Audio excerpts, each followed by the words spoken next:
Welcome back to U.S. Farm Reporter marketing discussion from right here at the University of Nebraska-Lincoln. All right, Brad, Farm Bill. What are the chances we actually see a Farm Bill pass this year?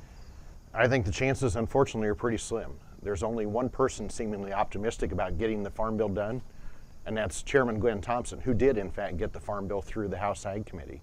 Nobody else has really shown a pathway that says we're going to get to the finish line. We're probably talking about a debate in the lame duck session of Congress after the election that says, let's just get an extension, let's get something done, let's push this debate into the new year with a new Congress and probably a new start to the debate. How rare is it to get a Farm Bill passed? I mean, I know you're talking an extension right now, but how rare is it to get a Farm Bill passed in the lame duck session? Passing a Farm Bill in the lame duck session, passing an extension is most likely. Getting a real Farm Bill done in a lame duck session is very rare. Getting a real Farm Bill done on time is increasingly rare. And so the idea of an extension that pushes it off yet another year is maybe the path of least resistance. Jeff, I mean, as we're watching no Farm Bill in place and the net farm income picture change pretty quickly on the row crop side, what are some critical factors that farmers really need to watch over the next 60 days? Yeah, so the things I think they really need to focus on here is we really got to watch this weather and what that ends up meaning for our ending yield, because depending on where that ending yield comes in is going to depend a lot on where this futures market goes, whether we're going to be able to move this market higher here or not. The other thing we want to watch really close is what's going on with also the Mississippi River.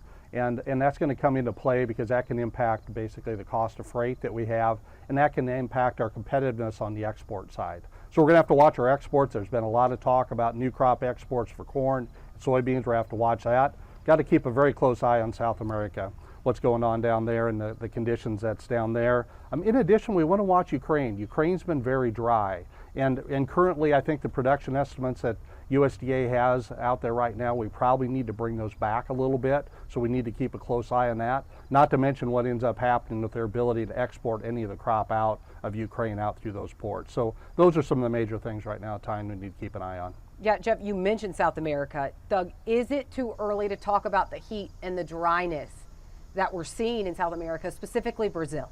Their monsoonal rains typically come in more in October, so we're still a month out, but it is definitely dry.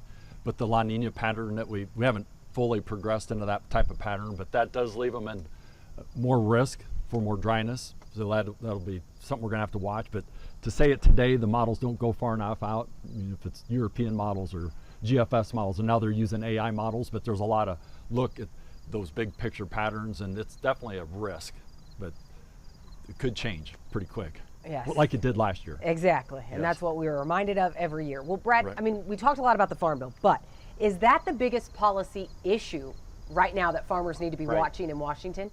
You know, if we talk about the risks that farmers face, the Farm Bill actually might be far down on the list. Really? Even if we have just a Farm Bill extension, we still have a safety net, and we still have a safety net that adjusts for the coming year. But there are other issues on the horizon, from trade to taxes to regulations to bioenergy, labor, other issues that maybe have bigger fights ahead in Congress, maybe dependent upon the fate of the election and who controls the White House, who controls Congress. But fundamentally, those things might have bigger impacts on agriculture over the next several years than just a Farm Bill debate itself. Brad, Doug, Jeff, thank you so much for joining us for a discussion here at the University of Nebraska.